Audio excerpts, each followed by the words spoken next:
we're back to day 2 now, and we were going to make the applesauce again, which we still are here in a little bit, but I'm not going to do a video on that. But when we were discussing it last night, Kyle requested a Dutch apple pie. So since we're already making applesauce, this doesn't take that long. It's not hard to make, and I started already mixing my stuff up when we discussed it. So we're kind of breaking off real quick before I start in on the apples to make the applesauce. And I'm just going to walk you through real quick.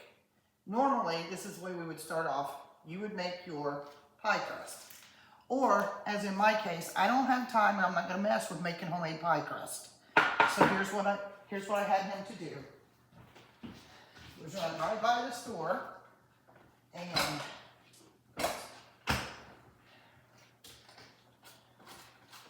picked up the Pillsbury pie crust or just whatever. There's like 2 of them in a pack. So that's what he grabbed for us.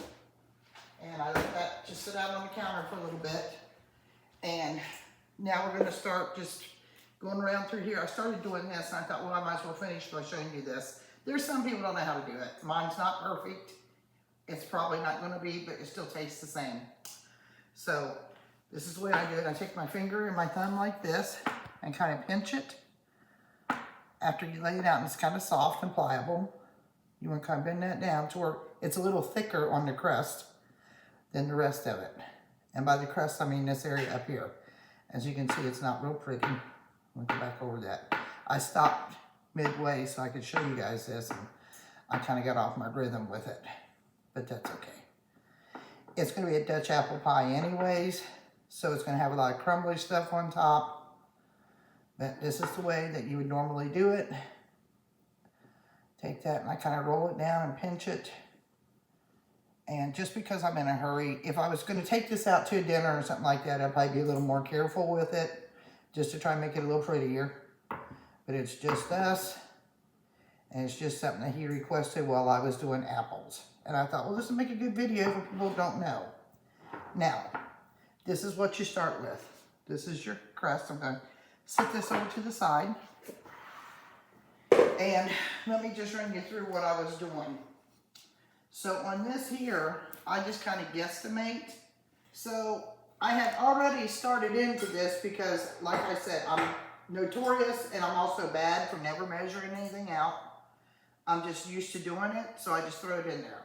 So I had to stop and write down so you would know what I used. But so this is what we're using to make sure that you had the recipe.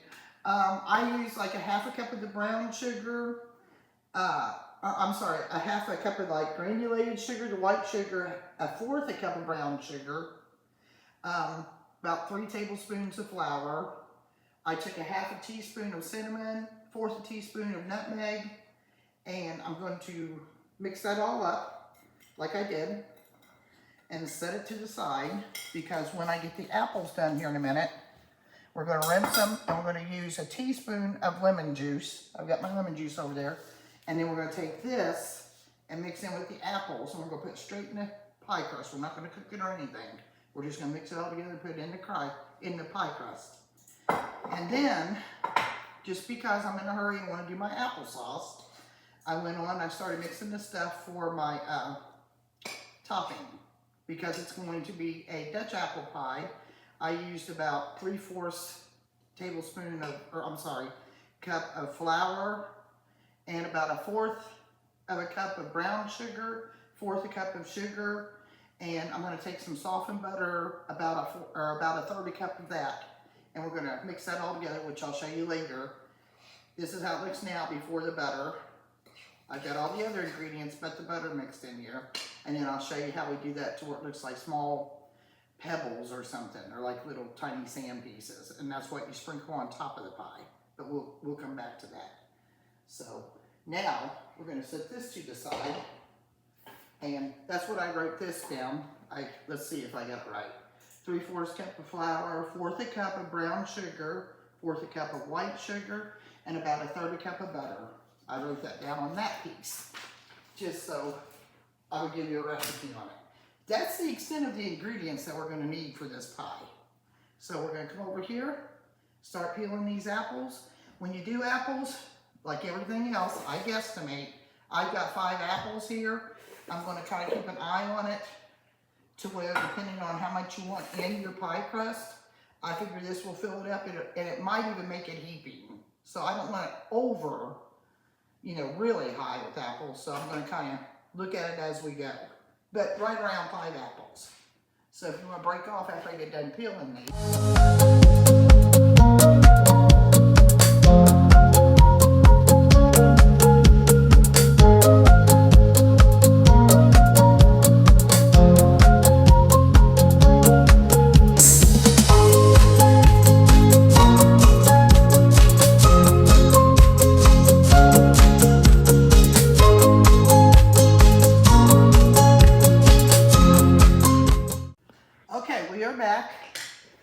I chopped up those 5 apples.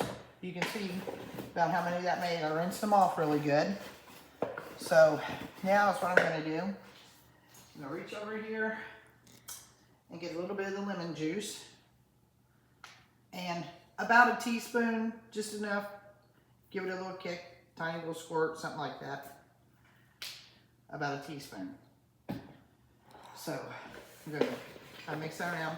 And is what that does, that also helps your apples to not turn brown, because if anybody eats a lot of apples or has any kind of apples, they know it doesn't take long. Once air hits them, they start getting just a brown look to them.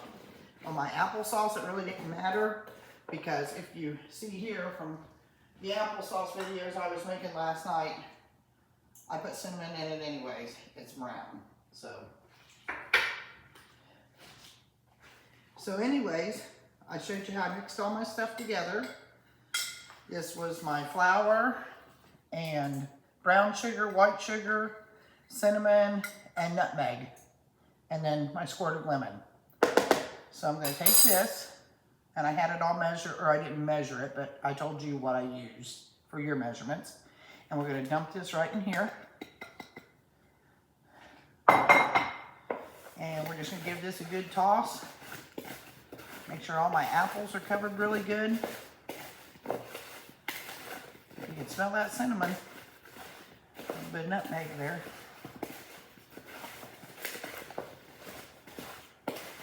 So we're going to make sure these are good and coated. Can you see down in there all right? Yeah. See how we're getting them? See, we just kind of mix them up really good. Make sure there's no dry anything left in there from the sugar and flour and stuff. That 3 tablespoons of flour that I add in with that, like I was telling on my applesauce video last night, apples have a lot of water in them as they cook. So I think that's probably the reason that we just always added flour to it, is so it just kind of helps thicken that up. So it's not just like a watery pie. Because you know, like gravy or anything else, you add water to it, it kind of helps thicken it. So you take that, it's mixed up really good. We're going to pour this down into our pie shell. That's an uncooked pie shell. You see, we did that just a minute ago. And see all this other stuff? That's some of your good stuff when it's done. We want to make sure we get all that in there, because that just adds more flavor in it. And see how high that is? Some people don't like that many apples. We'll eat them. They will not go to waste. But you seen that was 5 apples. So in this size of a pie shell, if you don't like that many apples, you know, don't use that many apples in your recipe. Because like I said, it's what I do. I just do everything just from trial and error. Over years of cooking stuff, just maybe I fix it one time and decide I need more apples. I don't know. But this is what it starts looking like on this. And we're going to leave this to the side. I'm going to put that there. And this is my bowl and stuff on this. We're going to let that sit to the side. Now I'm going to bring this over here. And this is the other stuff that I was telling you, the topping, which was like, I think I said like 3/4 right around that of flour. And a 1/4 cup of brown sugar, 1/4 cup of granulated sugar, and about a 1/3 cup of butter. That's like room temperature, it's kind of softened. So we're going to add that in there. There's another little piece we're just going to add in there for good measure. you see how I measure, but I'm trying to give you like a general idea that if you had to follow a recipe. But I'm gonna take this, and then I'm gonna start mixing this together, and then you can come back and I'll show you what it looks like after I'm done mixing it. But basically it's just blending it until we get the consistency that we want for the topping. So we'll come back in just a minute. Okay, we are back. I got the flour and butter and stuff, and this is what I was talking about. You want that to look just about like that consistency there. So it's going to take a little while. It's not real dry, but it's not like real soaky wet either, and you know, clumping up in one ball either. So is what we'll do. We're just going to start sprinkling this over top of the pie. Let's give it a sprinkle all the way around. And as it bakes, it's going to kind of spread out and pretty much adhere to each other and make like its own kind of topping on there. So you just want to make sure you got like a little base start. Have all of it kind of covered up. Push that down a little bit if you need to. Adjust your apples. Get them all down in there. Like I said, I got a lot of apples on this pie.